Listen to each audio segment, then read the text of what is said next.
Yato yato nischalati yato nischalati manas chanchalam astiram manas chanchalam astyam tastoto niyam yaitad tatstoto niyam yadat atmanyeva vasham nayat. atmaneva vasham nayat. And we'll do it one more time. Okay. Yato yato nischalati Yato nischalati manas chanchalam astiram manas chanchalam astiram tatastato niyam yaitad tatastato niyam yadat atmanyeva vasham nayat. atmaneva vasham nayat.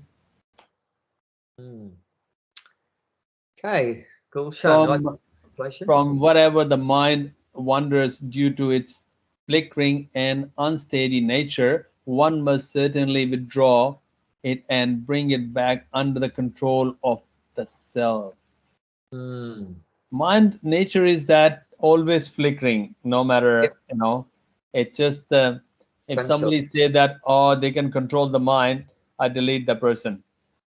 Because controlling mind is just like very hard. Only you can continue in the Krishna service. That's the way, only control or chanting. Otherwise, I can't see any way you can control. Like you sit down and control your mind, very hard. Yeah. No, that's a good realization. And Arjuna expressed the same thing 5,000 years ago. We're going to be hearing that in text 35. Yeah. Where Arjuna says to control the wind is to control the mind is like to control the wind. No, he said control the wind is easier than control the mind. Yes, that's very difficult. So Arjuna says the same thing. It's very difficult to control the mind. And then we're talking about Arjuna. He's the learner, archer. What we are nowhere compared to him. Yeah, he's so highly qualified. Yes, he even can't control it. What chance do we have? No, he can. I mean, he's expressing the condition of an ordinary person. He's actually a pure devotee of the Lord, so he is in control of the mind. But Krishna has placed him temporarily under yoga maya.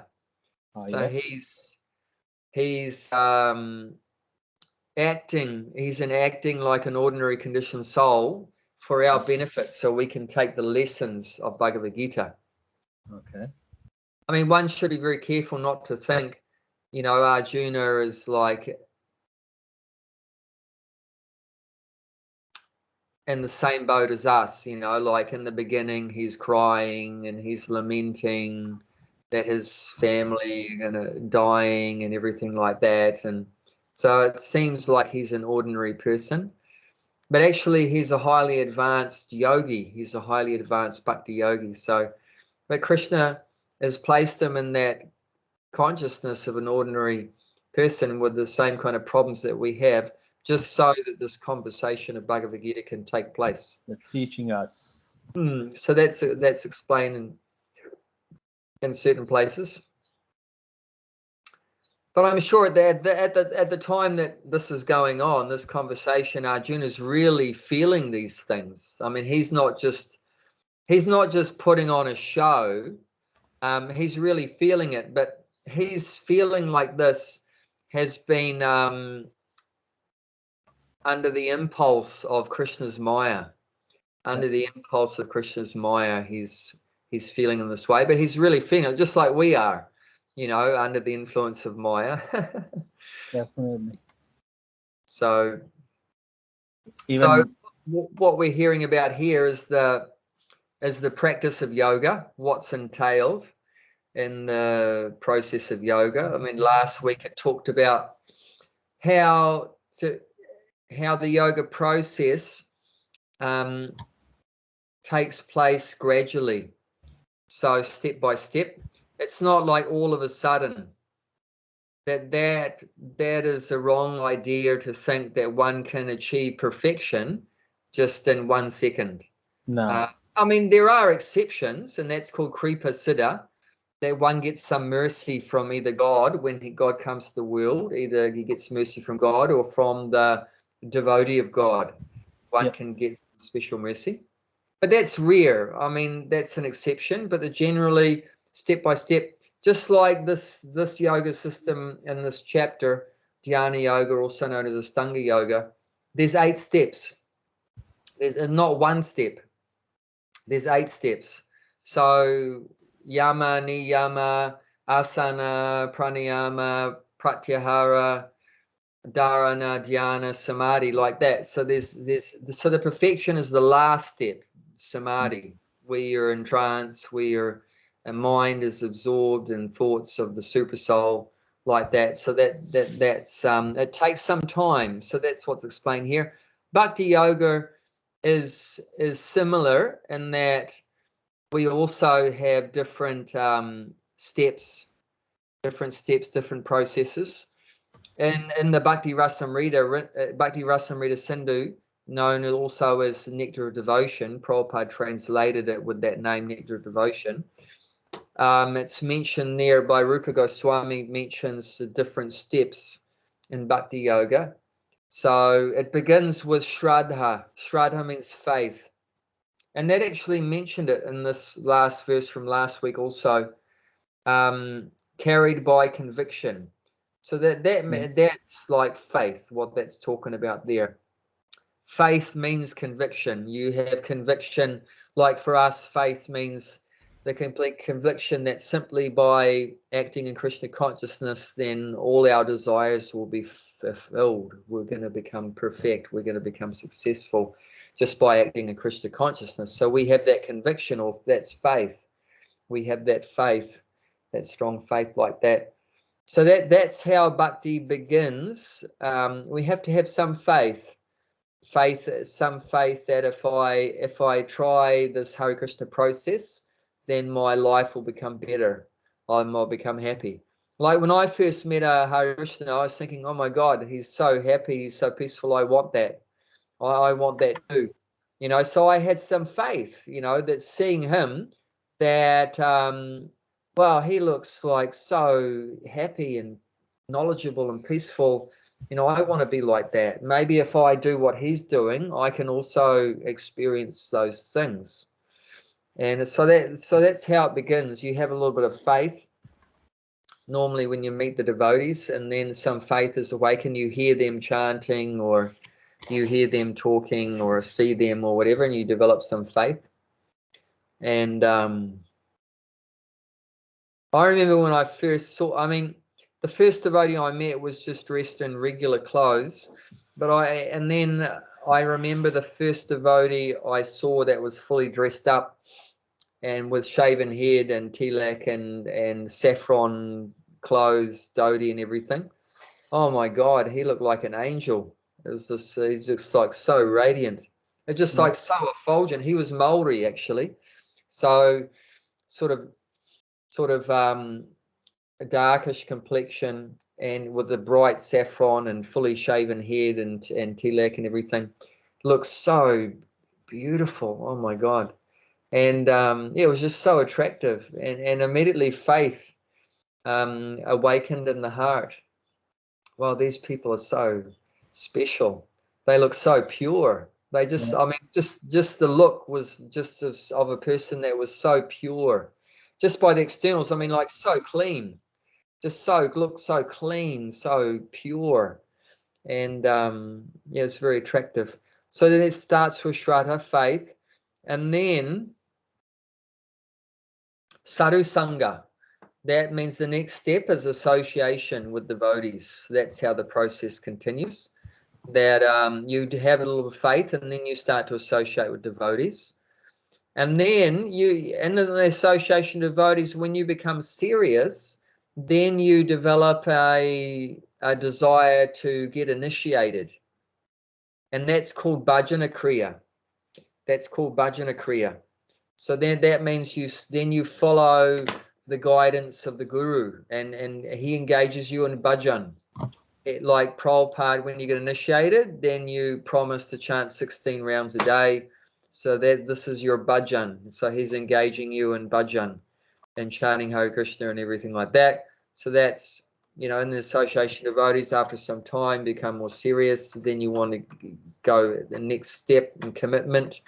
And just like getting married, right? You can hang out with many girls, but when you get married, then it's just with one woman, so you're committed. So there's more commitment there. Of course, you don't have to get initiated. You can just chant and do all the things like that. But initiation, the idea is it just helps in the mind to realize that there's some commitment there. Now I have to do this. It's not whether I like to or not like to chant, or I have to chant like that. So it's more commitment. And then bhajana kriya, so that's there. And then when you start to follow the guidelines of the guru, then the heart starts to get purified of all the junk. So all the lust and greed and anger and envy and pride and so forth that's in the heart starts to get cleansed as you're seriously following the process under the guidance of the guru. And that's called anatta nivritti. That step is called anatta nivritti. All the unwanted things in the heart start to get cleared out. And then when all the rubbish in the heart, when most of it's cleared out, then you become very fixed up in Krishna consciousness, very steady. That's called nishta. That stage is called nishta. One's becomes fixed or steady at that point after all the rubbish is cleared out by following the Guru's instructions. And then when one is steady in his Krishna consciousness, because in the beginning, of course, we go up. Some days very good, and then we go down. Some days not so good, and up and down and up and down. But at a certain point, you become very steady, and you're always feeling Krishna conscious and always happy and engaged in devotional service and so forth. And then at that point, then one comes to the stage of ruchi. Ruchi means taste. And that's what the soul is looking for, the sweet taste of love for God. So at that point, one starts to taste love for God. So at that point, when one's chanting or when one's talking about Krishna or hearing about Krishna or doing his service, one starts to feel so much enjoyment, so much pleasure through spiritual senses. One's become purified, and so through spiritual senses one starts to feel transcendental bliss and happiness when one's doing the service, when one's offering the arti, one's tasting so much nectar, or talking or hearing or chanting or doing whatever. And then after that, the next step after ruchi is Atasakti. Atasakti means attachment. One becomes completely attached. It's anasakti. Atasakti, anasakti. This one is called Atasakti. Atasakti, okay. Ata, I think, means therefore. Asakti. So asakti. Asakti means attachment. But in the verse it says Atasakti, thereafter. Anasakti is a non-attachment. Anasakti means no attachment. Yeah, so this is not no attachment. This is attachment. Okay. Yeah. So, but not material attachment, but only attachment to Krishna. At that point, one becomes attached to Krishna, asakti. So completely attached. At that point, you can't get Krishna out of your mind. You're always thinking about Krishna. You're so attached. And that's the foundation of love, that there has to be attachment there. You can't have love without attachment. So there's so much attachment, asakti. And then bhava, the next step is bhava. So that means ecstasy. So at that point, when you're chanting or doing whatever, hearing about Krishna, you're feeling so many different kind of ecstasies. There's 8 kind of ecstasies, asta sattvika bhav, they're called.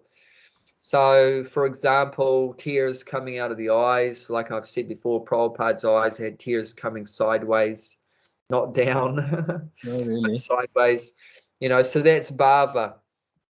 You can imagine, I mean, we can't even imagine how happy he must be to have tears coming sideways, like a water pistol.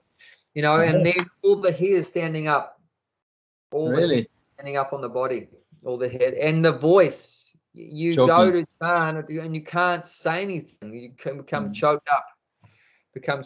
And another one is like trembling. Another one rolling on the ground. You fall down like stunned. Called stamba bhav. Stamba means like a statue. You become frozen. All the body becomes completely locked up like that. So there's 8 different kind of ecstasies there. Something to look forward to. At the steps. That is the pure ecstasy, you know. Yeah. And then the final stage, like the final stage in this Ashtanga yoga is called Samadhi. The final stage in Bhakti yoga is called Prema. Prema. This is the goal of Bhakti. This is the highest goal. The highest goal of our existence is the Krishna Prema, the love, pure love. And even within Prema, that's the topmost stage. With even that Prema has 5 different stages.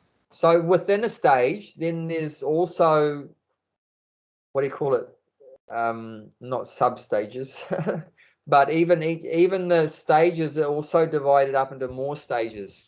Okay. So even for example, Prema has 5 different stages. And the 5th, the highest stage of Prema is called Mahabhav.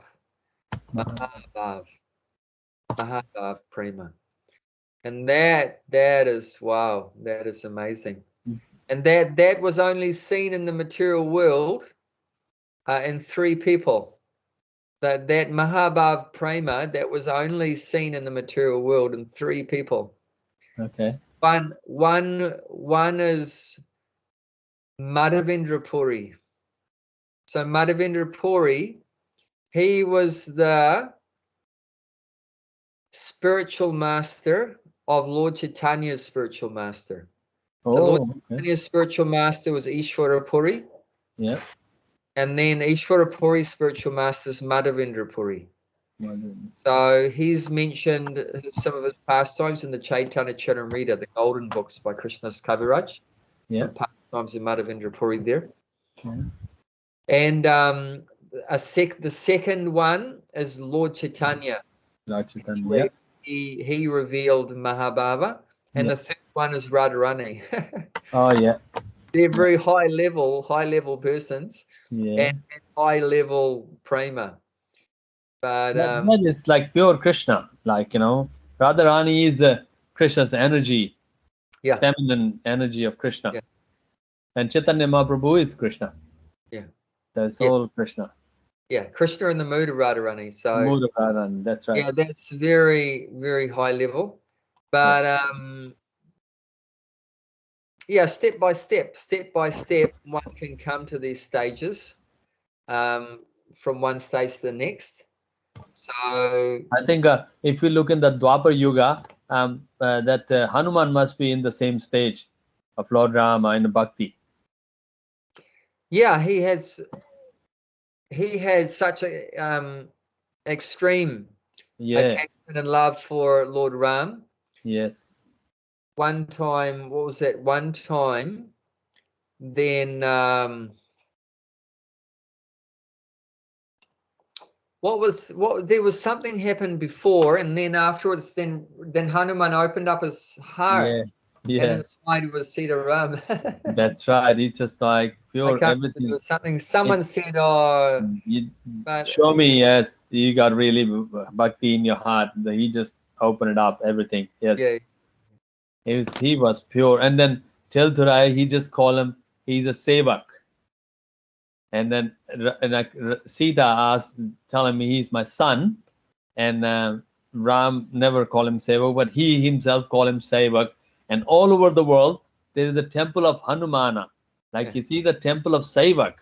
Yeah. And Sevak is so important. Through Sevak, you can reach to Lord Rama. Yeah. So there's 9 processes of Bhakti Yoga. And Hanuman is the example of someone that's achieved perfection in the process of dasya, of dasyam, because that's one of the 9 processes. Dasyam means servitude, like you said, sevak. Yeah. So saying sevak or dasya is the same thing. So dasya means servant, sevak means servant. So that's one of the 9 processes, like we have Shravanam, Kirtanam, Vishnu Padasevanam, Vishnu Smaranam, hearing, chanting, remembering, like that. So Dashyam is one of them, and then Hanuman is the example of the Sevak devotee. has got a very high position. Devotee, Yeah. that's Dasya. We are nowhere near that. Keep trying. Attached to Ram, even he's not attached to Krishna. Nah. He's so attached. Rama was Krishna as well. Krishna's happy with that, because in fact we know that Ram is not different than Krishna.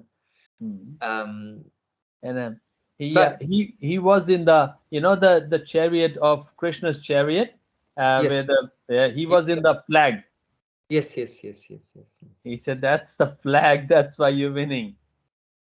He was in the flag. So. Oh yeah, completely attached to Lord Ram. Yeah. So much. And anywhere, if Ram Katha happening, Hanuman is there. Anywhere, Ram, happening their story for that, Hanuman is there. Any form, he will be there. Yeah. Very, very high position. Yeah, so that's what we were talking about last week, that it's a gradual process, step by step. So one shouldn't be impatient. One should be patient. That's very important. One should be very patient. We want the best things, so it's going to take some time. There's a price to pay. We have to. If you want a sweetest mango, you have to wait till the summer, no matter what. Yeah, that's right. Yeah. No pain, no gain. No, definitely. It just. And it's mentioned. It was mentioned last week's verse that we have to use it. We have to use intelligence. So intelligence is very important. Actually, one thing Prabhupada asked my spiritual master, what is the most important thing required for ISKCON to continue after I leave? That's a very interesting question. Prabhupada was concerned in 1977, then when it looked like he was going to die soon. So he was concerned how ISKCON will continue without his presence. And so he asked my spiritual master, who was the temple president of Juhu at that time. He asked him, and my Guru Maharaj thought and said, sincerity is the most important thing for ISKCON to continue. The devotees should be sincere. And Prabhupada said no. He said no. He said organization and intelligence. Very interesting. The most important thing for us to be able to continue in Krishna consciousness and the society as a whole, organization and intelligence. So, of course, to organize means intelligence. So, organization requires organization. It's and then it's all come from sincerity. If you're not sincere, you cannot be organized. Sincerity necessary. Without sincerity, how can you be organized? Your Guru Maharaj was right. Sincerity is important. Without sincerity, it's important, but Prabhupada said the most important. See, and then I was thinking, it's true, because I mean, say for example, you really want to get up to Mangalarti. You want to get up early to Mangalarti. You have a sincere desire, a really strong, sincere, a really good desire. I want to go to Mangalarti. However, if you never get organized to buy an alarm clock or to put in a new battery or to set it, if you don't have the intelligence to buy an alarm clock and to set the time at 4 o'clock in the morning, and no matter how sincere you are, you're never going to get there. You might be so sincere, but if you're not organized and if you don't have intelligence, then if you're not using your intelligence and applying it in Krishna's service, you're never going to get there. If you don't set the alarm, if you don't pay your water bill or whatever like that, so that you can have a shower and all these things, electricity and everything, pay it on time, and I mean, you need a source. If anything you want to do, what sort of source do you have? What sort of efforts do you do? Yeah, efforts is there, and that's sincerity, that you have the efforts, but they need to be directed properly. You need to be going in the right direction, and that's intelligence. If you don't have a proper intelligence, you're sincere but going in the wrong direction, or around in circles. That's the thing, going. If you don't have the intelligence, that's right. Intelligence, very important. And you'll be confused all the time and everything. So, and then intelligence also, Krishna gives that. If you're sincere, Krishna gives. I am the one intelligent. Then one sign of that should be that Krishna will give the intelligence. Krishna says, "I'm the Buddhi." Yeah, that's right. So, but yeah, I mean, Krishna goes hand to hand. He gives something, but then you have to use it. It's like a same thing as that 2 inches short. You do your efforts, then Krishna Kripa will happen. Yeah. So Krishna's what he's giving us. Krishna's giving us intelligence. Yeah. But then we have to use it properly. Yeah. We have to use it properly. We shouldn't neglect to use the intelligence that he's giving us proper way. So he's telling us things in our heart, but you have to listen to them. You have to take it seriously. If you don't, and you have to learn how to tell, what is it that Krishna is saying, which is different than what Maya is saying, because also within the heart, Maya is telling us things as well. So, I mean, you need the intelligence to be able to discriminate between, is this Maya telling me what to do, or this is Krishna telling me what to do?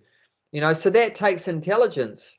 Because if you're not very intelligent, then you might say, well, Krishna's just told me that I should run after that girl and propose to her and live happily ever after. So I mean, you have to be intelligent to understand, what is it that Krishna is saying and what's Maya saying, because both is going on. So you have to have some discrimination. So intelligence indicates some discriminating power. You have to be able to discriminate.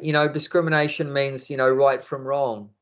You have to be able to, you have to know how to tell that. Okay, in this situation, what's the right thing to do? What's the wrong thing to do? And a different situation, it might be a completely different answer. What's the right thing to do in India might be the wrong thing to do in Australia or New Zealand. Situation. You have to make a decision according to situation. Yeah, so that takes intelligence, because if you're not very intelligent, you think, no, I'm going to do the same thing everywhere. No, but that's not going to work. I mean, you cannot put a nine number shoe in every foot. Yeah. Isn't it? If the person who has got a 9, it's just only if number 6, 7, 10. No, you can't put shoes in every 9 number, isn't it? That's the same thing. Yeah, India has got a different ways. Like they don't go with the honesty. They have to put something on the table, then job done. Even the temple you are constructing there, construction or any council work, anything there. If you stick to the honesty, job's not gonna done. Yeah, it's like sometimes that a businessman, a Vaishya, sometimes has to tell lies. Yeah, but you can't say, well, okay, I'm a businessman, I'm telling lies. Now I'm gonna do the work of a Brahmin, or I'm gonna tell lies. No, Brahmana can't tell lies. So it depends what occupation you're doing as to. That's what the 18th chapter mentioned in Bhagavad Gita. There, it's like sometimes the merchant has to be lie in order to do that, and then like same thing, Kshatriya has to kill animal.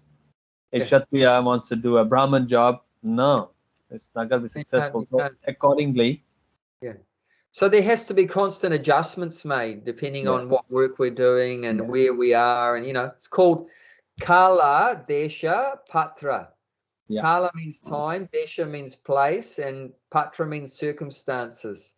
So you have to adjust the principles according to these things, Kala, Desha, Patra.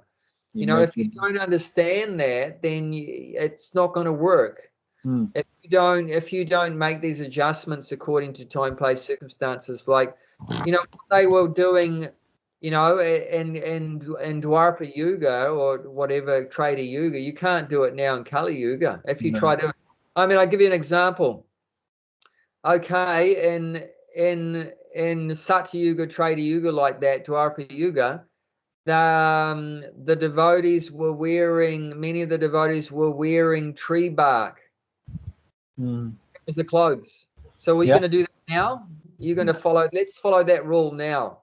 We're all going to put on tree bark, and you're going to stand at the front of the bhakti tree dressed in tree bark, because that's what they used to wear. The sadhus used to wear in the forest was tree and deerskin. Or Gulshan's walking down walking down Maitland Road in deerskin and tree bark. Not possible. It's not going to work. No. Even like me now, I'm doing farming. I can't wear a dhoti. My dhoti, I would wreck a dhoti a day. My dhoti would be completely trashed in one day. And Jayanti would refuse to wash it. I can't do the work that I'm doing wearing a dhoti and a kurta. I have to wear, like rugged farm clothes, Yes.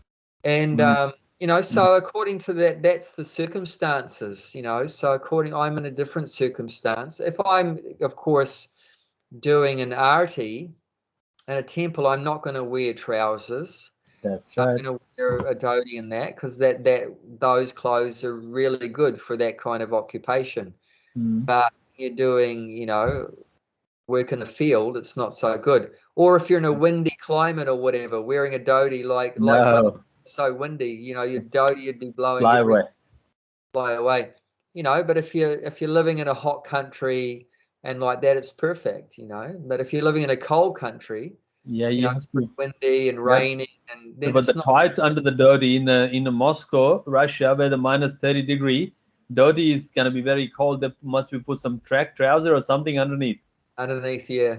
Otherwise, you're going to get frostbite and your legs are going to get chopped off. Yes, that's the thing. So, you just have to make adjustments. So that takes intelligence. So the point is mentioned here in 25 that you have to use intelligence, and especially you're using the intelligence to control the mind. See, the way it works is the soul is the chief. That's supposed to be on top. And then the soul is superior to the intelligence. And intelligence is superior to the mind. And the mind is superior to these senses. So the soul dictates the intelligence dictates to the mind dictates to the senses. Now it's supposed to be like that in normal spiritual existence. But what happens in material life, conditioned material life, is that the senses are on top. So the senses are the master in Kali Yuga. And then they dictate to the mind. And the mind dictates the intelligence, and the intelligence keeps the soul completely asleep. Soul come in the last. The soul is last, so we're buried underneath, the senses, mind, and intelligence. So everything's all screwed up. So, and that's called Godas. Godas means servant of the senses. Well, we're supposed to be Goswami, or Swami means master of the senses.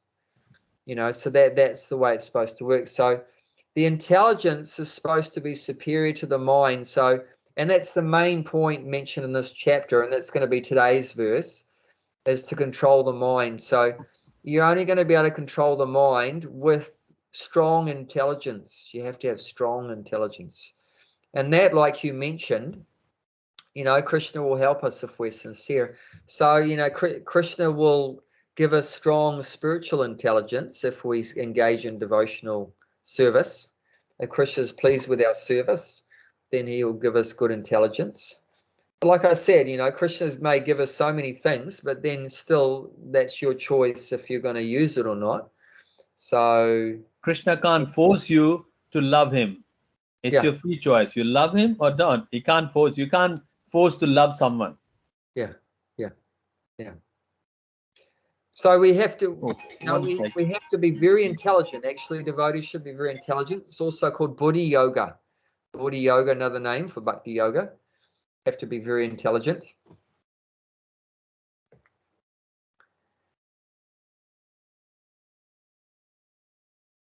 Yeah. And so the intelligence should control the mind for what purpose? So that we fix the mind on Krishna. Because it's mentioned in last week's verse, then it should be fixed on the self alone and should think of nothing else. So what does it mean fixed on the self alone? It's talking about not literally on ourself, but on the supreme self. So the super self, like the Paramatma is called the super soul. So it should be fixed on the self. That's what it means, fixed on the self. To be fixed on God. He's the supreme self. We're also a self. We're an individual soul. We're a self. But we're not the supreme self or the supreme soul. So, but it's not means we think about ourselves all the time. I'm a yogi. What do you do? I think about myself. Actually, being a yogi means you forget about yourself. You forget about yourself because you're always thinking about the supreme self. You're always thinking about God. Like Radharani, she's always thinking about Krishna. And Krishna, what is he thinking about? I don't know. He's thinking about Radharani. Radharani? Oh, so yeah. that's love. That's love, that if you love someone, you never think about yourself. You think about the person you love. Like, what is a mother thinking about? What's that? Who? What does a mother think about? About the children. About the children. She doesn't think about herself. No. She thinks about her kids. Oh, my dear son, my dear daughter, how are they? Are they safe? Are they protected? Are their lives happy and everything? They have everything they need. She never thinks about herself, and that's love. She just So to make sure that kids eat and are not, their clothes, everything. Yeah, she's always thinking about them. Are they eating okay? It's natural, like, she's not learned to do that's a natural happen. Yeah. And the same with bhakti. Bhakti is very natural. The love for Krishna is very natural. It's only dormant, that's all, and most people might say, well, I don't see many people love Krishna. But actually it's there in everyone's heart, but it's just dormant. It needs to be awakened because it's covered by Maya. So love for Krishna is there in the heart of everyone, and that's explained in the Chaitanya Charitamrita. Nitya Siddha Krishna Prema, Sadhya Kabunoi, Shravanadi Shuddha Chitti Kara Doi. Then love of God is eternally situated in everyone's heart, but it needs to be reawakened through the process, beginning with hearing. So Shravanadi. So it means by bhakti yoga, beginning with hearing, then the love for Krishna is awakened. So we're like, the soul is like sleeping. Like I said, we're covered by Maya, so the soul is like sleeping. That's why Lord Chaitanya, when he would travel from village to village early in the morning, chanting Hare Krishna with the devotees, doing Harinam Sankirtan, he would sing one song, Jeev Jago, Jeev Jago, Gora Chandra Bole, Kota Nidra Jayo Maya, Pisachiya Kole. Hare Krishna, Krishna Krishna, Hare Hare, Hare Rama, Rama Rama, Hare Hare. So that's saying, Jeev Jago means wake up, sleeping soul. Wake up, sleeping soul. Jeev. Chaitanya means is awakening. Jiva soul. And Jago means this is Bengali verse. So jiva means the soul, and jago means wake up. Jago, get up, wake up. Deep jago. Gaura Chandra Bole. So that's Gaura Chandra means Lord Chaitanya is speaking. He's chanting. Kota Nidra Jayo Maya. Kota Nidra Jayo Maya. That means we are sleeping in the lap of the witch called Maya. Yeah. Whereas Nidra means sleeping. So wake up, soul. You are sleeping in the lap of the witch called Maya. Kota Nidra Jayo Maya Pisachiya Kole. So this is a situation that love of Krishna is there in everyone's heart, but we're asleep in ignorance of Maya, so that we have to be awakened. And this chanting of Hare Krishna awakens the sleeping soul. That dormant love for Krishna becomes awakened once we, contact a devotee, hear the holy name, take prasadam like that. And we see that, like at the Bhakti tree, just through taking prasadam, many people become awakened in their spiritual consciousness, or through chanting, like what we did on a Friday night, or like that. Then that's what happens. So love for Krishna is there everywhere. What's the meaning? Is the meaning of Chaitanya is awakening? Is it?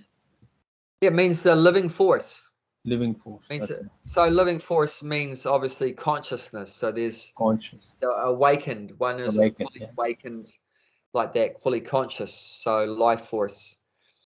And that's the nature of the soul, is conscious, is alive, not like dead matter, that the opposite is dead matter. There's no life force there. It's just like dead matter. But with the soul is conscious, is a living force there. So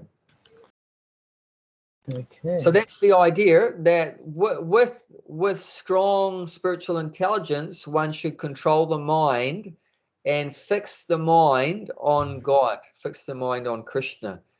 In this process, in this chapter, that would be the super soul, the Paramatma.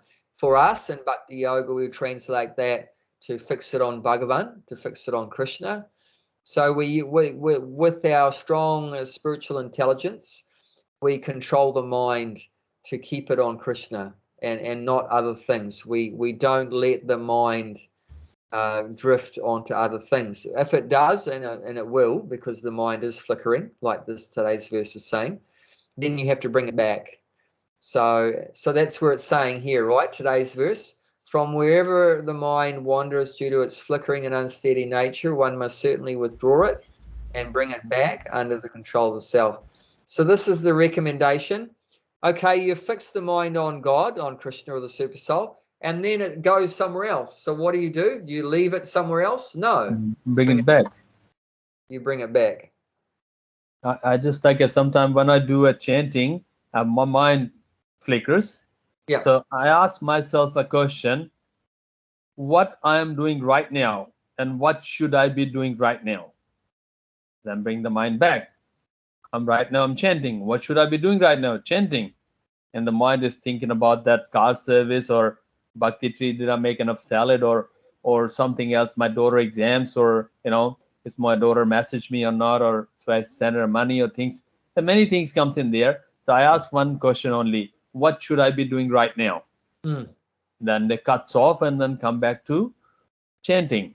It's still happening, but I ask one question: what I'm doing right now, what should I be doing right now? So that's the way I ask questions, straight away cuts off. I'm doing chanting, I should be doing chanting. Where it's going to different things there. Sometimes look in the weather, should I wash my clothes, washing machine, turn it on or not? Many things just it's like an unnecessary, like it's related, it's not unnecessary, it's related. Or just like while chanting, say, oh, I run out the milk, I better go the milk, because nighttime I just had a garam doodh. So I said, oh, but I'm doing chanting, where the milk come from? I asked myself, oh, what should I doing right now? Chanting. Forget about the milk. When the chanting finish or stop for a while, then milk. But still it's not steady. So what you experience and what I experience and what everyone experiences is natural, really, because that's the nature of the mind. It's called a monkey mind. It jumps Yeah. here and there, so it's jumping all over the place. And but what we have to do is not just surrender to that. We don't want to surrender to that nature of the mind to go here and there. We have to try to keep it under control. So just like our dog has so many tendencies that, you know, are not so desirable. So as the master of the dog, I have to try to control those tendencies. Like one of them, he keeps going to the neighbor's fence, which is electrified. So if Yeah. I let him go there, then he goes, ah, because he gets an electric shock. So, you know, you have to control. It's like the mind is like that, keeps going to places that, you know, are not desirable. So we have to keep, and then like he'll put some horrible rotten thing in his mouth, some decomposed dead animal on the side of the road or whatever like that. So, you know, you have to try to bring them back, you know, and not let them go there. So the mind is like that. It goes to so many things that are not, like you Sometimes say, irrelevant things. it's not that It's they're not not even important. relevant. Yeah, but yeah, it's not that they maybe not even you know, important or whatever they may be, but at that time our job is to chant, you know, so it's not relevant to the chanting, you know. So and when it's our chanting time, that's our time just with Krishna That's it. Yeah. and not for anything else. Of course, you know, when it's time to eat, then you think about that and, you know, other things, but And not when I can't, I mean, it's like when I eat that, I eat means I eat. That's yeah, it. But I can see in the bhakti tree, people having the phone in the mouth and they're just gobbling. Looking yeah, that, yeah, like I said, my just 10 minutes, put the phone aside. But they're yeah, customer, I can't say that. But I can yeah, see everyone there yeah, just keep, they cannot spare 10 minutes for food, yeah, for yeah, prashadam. Can't yeah, they keep a phone aside for 10 minutes? I'm just so shocked. And it's yeah, like it's insulting the human intelligence. yeah, yeah, yeah. The mind has just got out of control, you know, because of the But like senses. you can do like what are you doing? Like do one thing like you're eating, just put a phone aside or newspaper, whatever their book, just to peacefully eating. That's it. Yeah, After that you can use the phone, but you can't just shovel that like sometimes I can see that the fork is just going in the nose instead of mouth because their eyes are on the phone. It's just like oh, we are in actually, the it's Kali Yuga. interesting. I heard this from this one doctor was speaking, and he was saying that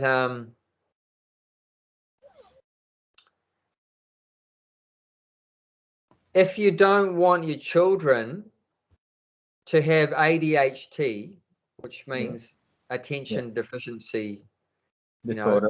whatever, um, then you should stop drinking tea and coffee 6 months before you conceive the child, because Okay.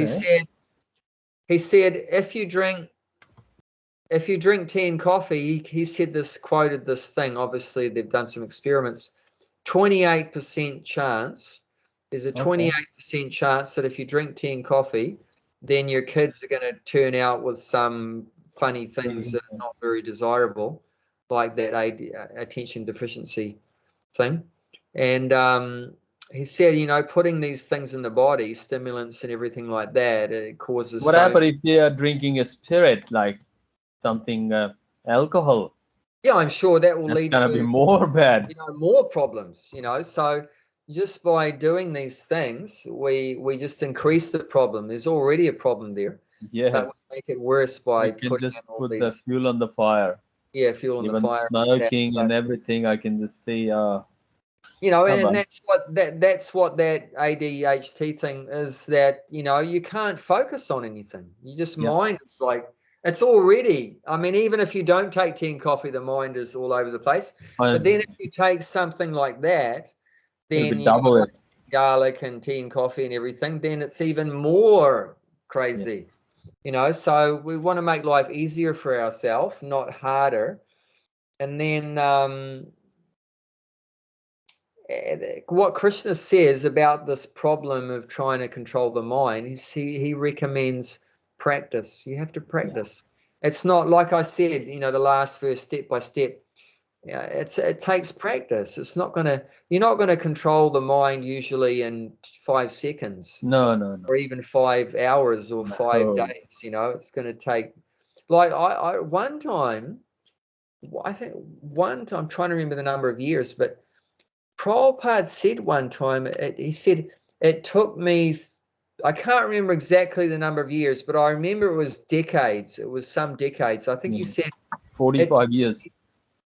It took me, I think he said it took me 30 or 40 years. I can't remember what he said.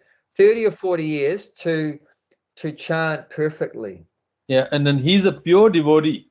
Yeah. So what chance we have got? I mean, he's probably saying that in real humility. So, but even so, it's indicating that, it takes time to perfect our chanting. So, but you have to practice. I mean, and that means 30, 40 years of, every day, trying to do it better, so it's going to take a while. Even somebody even somebody play the piano, like a really, really good tune of piano, he must have a 20, 30 year of practice in order to perform little 5-10 minutes performance. It's not going to happen like even somebody got an Olympic gold. Yeah, great. It's only 5 minutes swimming, but it has got a 20-year sacrifice, 4:30 in the pool every day. So for us, that's 1.5 to 2.5 hours every day of chanting, to gradually become better and better and perfect the chanting. And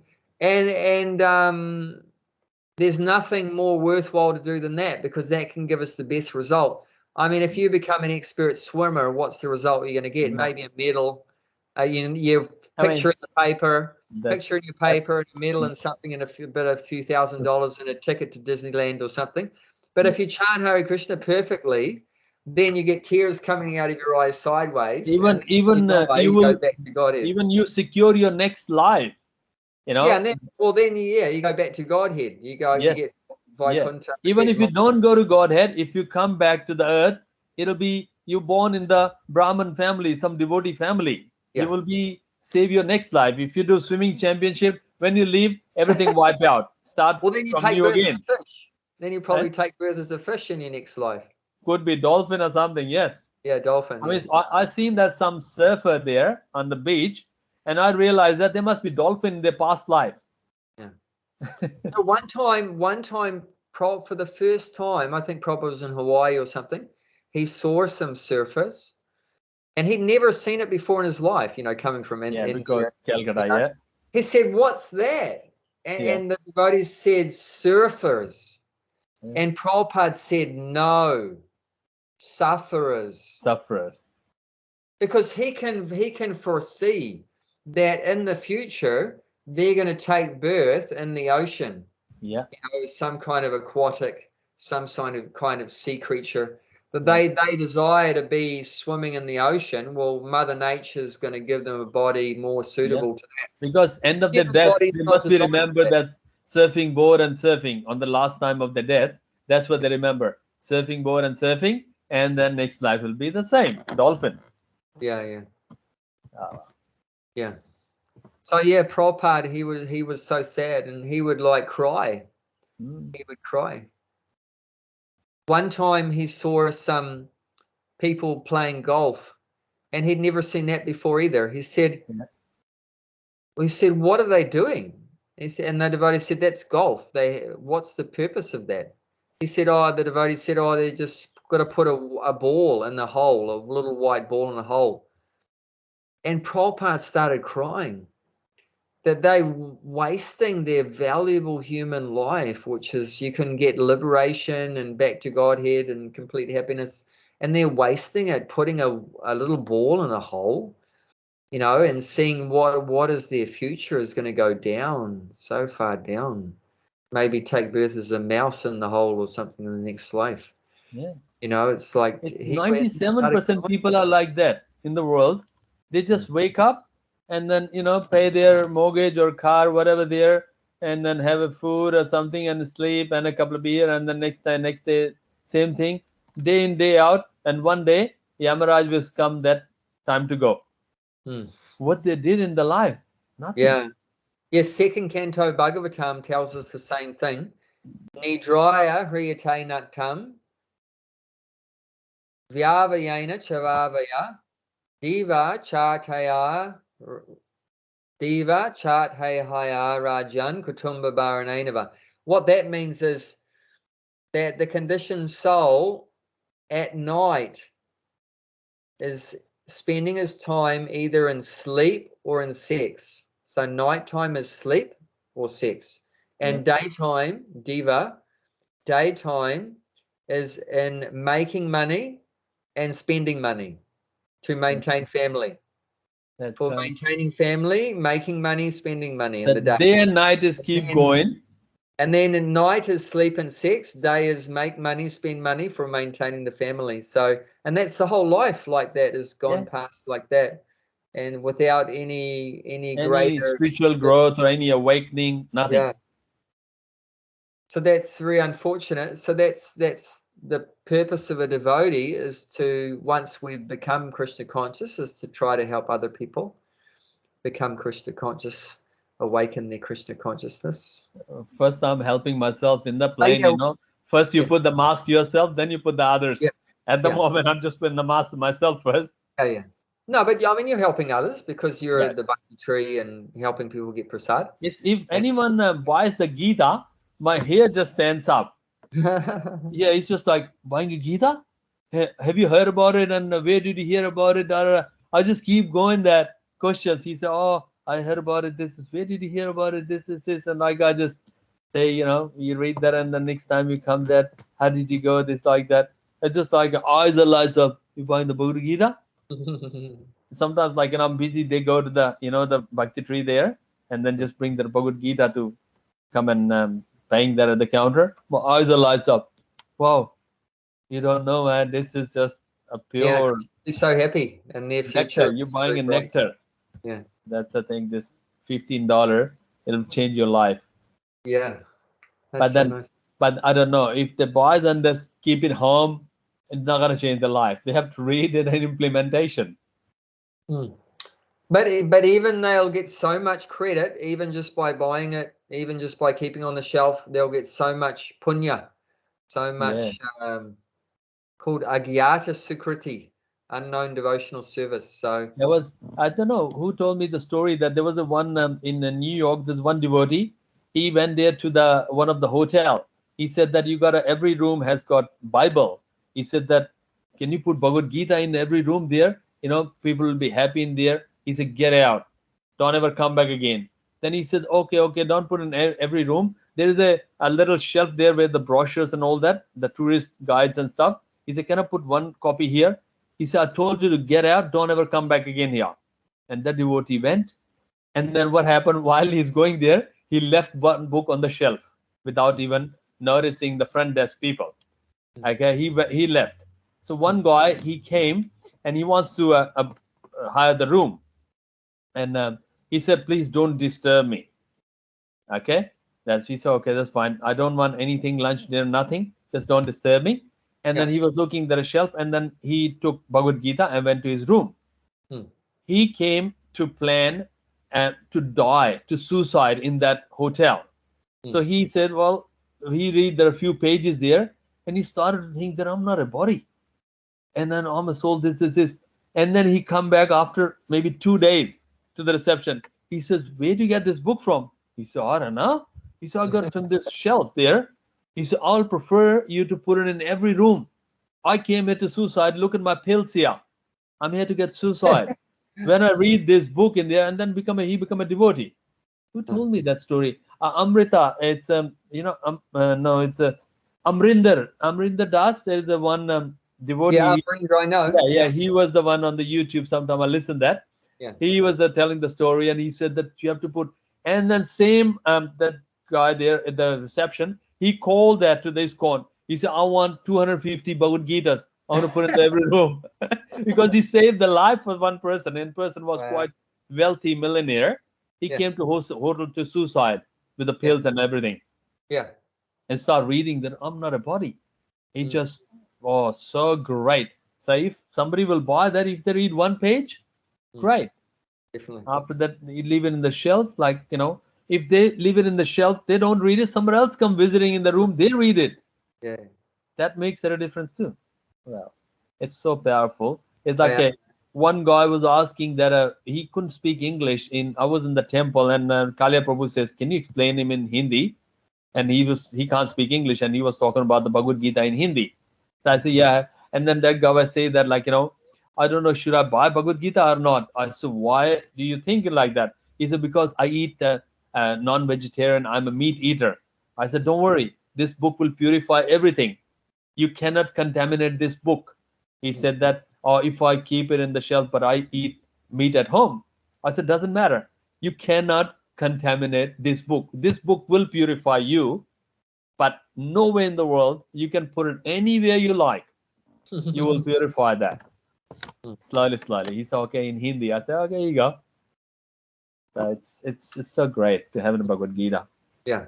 I'll prefer that everyone to be have one. To hear.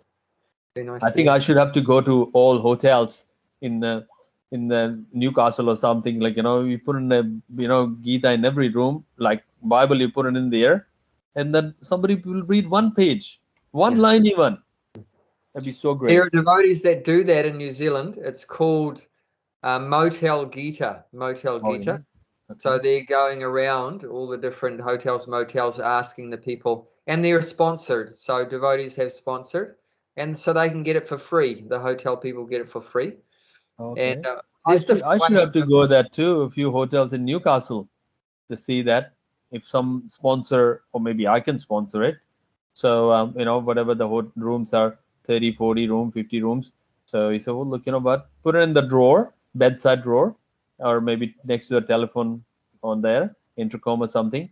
And somebody nighttime, before they go to bed, some people has got a habit of reading before they go to bed. Yeah. So why not just have a flickering 1-2 page, and they will get the benefit. Yeah, definitely. Yeah, I'll try that. Okay, let's read the purport. Read the purport. Okay. The nature of the mind is flickering and unsteady, but a self-realized yogi has to control the mind. The mind should not control him. One who controls the mind, and therefore the senses as well, is called Goswami or Swami. And one who is controlled by the mind is called Godasa, or the servant of senses. A Goswami knows the standard of the senses happiness. In transcendental sense happiness, the senses are engaged in the service of Rishikesha, or the supreme power of the senses. Krishna, serving Krishna with the purified senses, called Krishna consciousness. That is the way of bringing the sense under full control. What is more, that is the highest perfection of yoga practice. It's every time if your Maya or senses was attacking, just chant Maha Mantra. I mean, they're gonna keep attacking. Like what they were saying. I think tomorrow is the Black Friday sale. You got in New Zealand as well? Yeah. So in Australia, the prediction $5 billion will be spent. And then I said, I don't need to spend even a cent. How lucky I am. What is the big, every year, like, there's a 20 times sales happening, a summer sale, winter sale, you are stupid sale, we are intelligent sale, all sale happening there. But it's like a $5 billion they are targeting budget to people to spend there. Crazy. Do we need that? $5 billion Black Friday. What is Black Friday? Serving of the senses, yeah. Yes, senses, that's right. But it's like any time if you think you're serving the senses, just sing the Maha Mantra. That's so, because you cannot control it. Senses very hard. Goswami, they must be like 20, 30, 40 years of the practice. We are nowhere near that.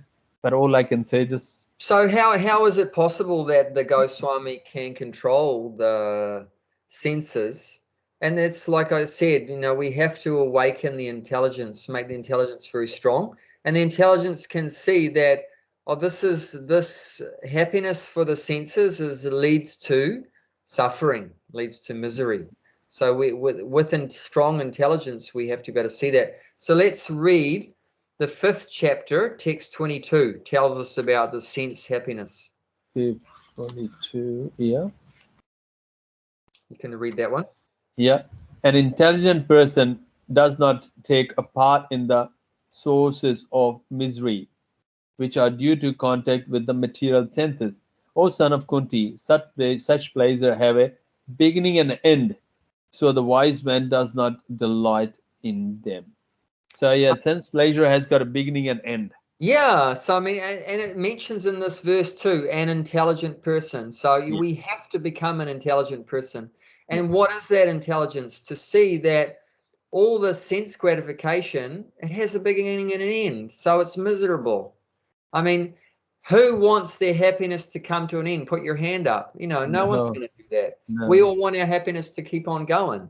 So who wants to enter into a path where it's going to end in misery? It's going to come to an end. It's going to be miserable. So that's the intelligence that we need to have, And so if we don't have that intelligence, then we're going to keep getting sucked in. And that's what happens, Every Friday night, the same people go and buy the same bottle of beer. They keep turning on the same TV programs and having, like this, is going to the same club, the same brothel, the same, they didn't never get the intelligence to be able to get out of it. Because I drive Uber, so I know that. And the clubs, I'm dropping those people there. I used to go those clubs. Now I'm dropping that. And then I can see that. I said, okay. Yeah, so now you have more developed intelligence to be able to see that. Before you couldn't see it. No, before I used to go there. It's like, and now I'm dropping people there. But I said, Jago Jeev, but they don't listen. Yeah. But anyway, whenever they want to listen, this is very important to know about sense gratification, that it's the cause of our suffering, because any kind of sense gratification, doesn't matter, with the tongue, the genitals, whatever it is, the eyes, the ears, whatever, it's all temporary, and it's all going to come to an end, and it's going to end up with old age, disease, and death, and then another birth. So that's a miserable existence. So we have to avoid that. We have to avoid that life of just sense gratification. And then, okay, well, if I'm not going to live a life just of sense gratification, then what am I going to do? Then that's the next question. And then it's mentioned in today's purport, in transcendental sense happiness. The senses are engaged in the service of Hrishikesha, or the supreme owner of the senses, Krishna. Serving Krishna with the purified senses is called Krishna consciousness. So that's the alternative. Okay, we can try to please our own senses, but that's going to end up as it's going to come to an end. It's going to end up in misery. Okay, the alternative is, with the same senses, we serve Krishna. Then immediately those senses become purified. Because, you see, who do these senses belong to? Who made these senses, and who do they belong to? The eyes and the nose and the tongue and the belly. Yeah, Krishna. So when you use them for Krishna, that they're being used for the proper purpose. They're being used in the proper way. If I use them for myself, then immediately that's illusory. That's Maya, because they're not meant for that. These senses don't belong to me. They belong. This body doesn't belong to me. It belongs to God. But when you use the body for God, that's the real use, the real purpose of those senses in the body. So then your senses become purified. So with purified senses, when you serve Krishna, so one of Krishna's names is Hrishikesha. Yeah. Hrisi means the senses, and Isha means controller or master. So he's the master or owner of the senses. So when we use it for Hrishikesha or Krishna, then that's called bhakti. That's what bhakti is. When you use your senses in the service of Krishna's senses for his pleasure, that's what bhakti is. That's what bhakti means. Using your senses for the pleasure of Krishna's senses. And when you're using your senses under the guidance of a spiritual master, following all the rules and regulations under guidance of the spiritual master, that's called sadhana bhakti. That's called sadhana bhakti, the practice of devotional service. And you're doing devotional service. You're using your senses for Krishna's senses. In the beginning is a matter of duty, because the Guru is telling you, the Guru is telling you, get up early in the morning, chant Hare Krishna, do the arati, offer your bhoga to Krishna, do some service, manage the bhakti tree, do all these things. So we're being told to do these things. So it's not that we have some natural attraction, but we're just doing it as a matter of duty. But when you practice that slowly, like I said, step by step, then the love develops. When the love develops, then it's not called sadhana, it's not called Vaidhi sadhana bhakti anymore. It's called raganuga bhakti. Raganuga bhakti. So that means spontaneous. You have automatically within your heart so much attraction is there for Krishna. So at that point, you don't have to wait for someone to tell you, the guru or the temple president is telling you, you have to do this, you have to do that. But that automatically at that point, At that time that you don't need the alarm. Then you don't need the alarm anymore. In the Yes. beginning, you need the alarm. That's called Vaidhi After sadhana that, bhakti. you don't need the alarm anymore. But in Raganuga Bhakti, no more alarm. Then you will wake heart, up. The alarm is there. That's and that's right. love, so. That's right. It's just fabulous. Yeah, so that's the alternative to this kind of situation. It takes time. It doesn't happen overnight. You keep practicing that, and then you will finding the stage there. It's not a job anymore. You're enjoying that. Become. So in the beginning, it's a matter, we're doing our service as a matter of, to Krishna as a matter of duty. Because it has to be done. We're under the order of our guru and the scriptures. But later on, you're doing it out of a natural attraction, a natural attraction in the heart. Just like when Krishna plays his flute, no one has to tell the gopis what to do. They automatically run to Krishna. That gopi mood that is tremendous. We are, just like if the way the gopis drop the body in that mud, I want to put it on my forehead. I might learn something. That's called a gopi chandan. The gopi chandan is the way the gopis drop the bodies. That's the soil of that place. It's phenomenal. I mean, there's a reason why all these rules are there, is to help, do things that are very favorable to our bhakti. Like that's why we put the tilak on. And we're using that particular gopi chandan because just that contact with the gopis is very purifying. So we do all the dirt of the gopis' feet. Gopis very close to Krishna, very favorite to Krishna. And if you get the favorite one, you will be in. That is we try to be. We try. So we looked at a verse that tells us about the material sense gratification. Let's look at a verse that tells us about spiritual sense gratification. So we're nearly finished now. So that's text 21 of the 5th chapter. So that's just one verse before the one. Such a liberated person is not attached to the material senses, pleasure, but is always in trance, enjoying the pleasure within In this way, the self-realized person enjoy unlimited happiness for the concentrate on the Supreme. Yeah.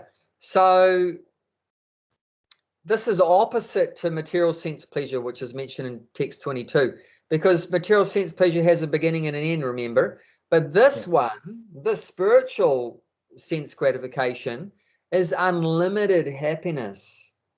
Unlimited means there's no beginning and an end.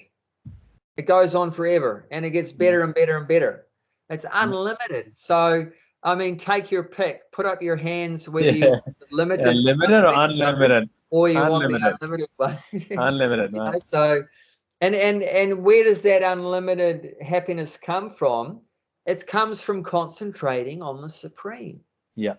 You've got to, and what concentrating what? The mind. So getting back to the mind. You've got to focus your mind on Krishna, you know, his holy name, his transcendental form, his transcendental qualities, his transcendental pastimes. It's called Nama, Rupa, Guna, Leela. So some aspect of Krishna, you have to focus the mind on Krishna's beautiful form, Sham Sundar, you know, or Krishna's names, Hare Krishna, Krishna Krishna, Hare Hare, in Krishna's pastime, you know, Govardhan Leela, Makanchor Leela, Ras Leela. The quick good one, I tell you that Radhanath Swami, when he was like, you know, age of 20, 21, he wasn't devotee on that. He was traveling in India. So he was going to through the Nepal to Himalayas. And then one of the temple he stayed there. There was only 4 or 5 people, and they were doing the Ram Katha, but he don't understand anything because in Hindi it was a little village. So and then there was a one teacher in that group, and then he said, "Can you tell me in English?" He said, "Okay, after the Katha I'll tell you." After that he was telling that he told me, you know, this. So Radhanath Swami enjoyed, and next day Radhanath Swami come again, sitting in there, but there's a 3-hour katha, and then after that he said, "Okay, can you tell me that?" He tell that, and he said, "There was a 3 hours. You only tell me only 5-10 minutes." He said, "That's what they're telling about," and but I tell you the in a brief. Okay, next day came, and then he was repeating his story, that teacher, and then he said, "You're telling every day." He was telling the Krishna's pastime, but there was a Ram Katha there, and he says something is not right. There's a Katha for 3 hours, and you keep telling one story every day. I'm sure in this Katha there's a different thing there, but you're not telling me. He said, "No, honestly, I'm telling you, this is the one they're telling in the Katha." He said, "I don't understand Hindi." Okay, I believe you. So he stayed in the Katha for 6-7 days. Then he moved to Himalayas, Nepal. Then the other guy said that, "Look, we know Katha was 3 hours. You can only 10 minutes to tell, and you keep repeating that one story, the Krishna Leela, Krishna's pastime." He said that, "I had a dream about Krishna," and then Krishna says that he's gonna come here. You have to tell him only Krishna pastime. That's all. He is a Krishna devotee. He's gonna go to Vrindavan. You do not tell anything. On that time, he was not devotee. He was 19, 20. So he said, "I've got a dream." He said he's a pure devotee, not pure, like it's very devotee, and he's gonna go to Vrindavan and then only tell Krishna's pastime. That's all. He said, "That's what I was telling." Mentioned in the book. He said he was telling me now he knows that why he's telling me only Krishna's pastime. Back in those days, he didn't know. He wasn't devotee on that time. So Krishna has it all planned out. That's right. So he was not telling anything. He said, "Don't tell anything, only Krishna Leela. That's all you gotta tell him. And he's my devotee, he's gonna go to Vrindavan." He said, "Okay." He dreamed about it, so that's what he was telling. So like that, you know, we have to try to go with Krishna's plan. That's how we should use our mind. 100% is Krishna's plan. Yeah, we have to go with Krishna's plan. Yeah. Now, actually, I need to be somewhere. Yeah. And I think I have to.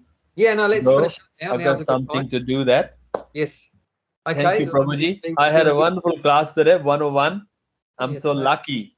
Otherwise, there was like a 3, 4, and all that. So it's like a 101. I'm so lucky. I'm blessed. It's all desired by Krishna. Can you see behind me?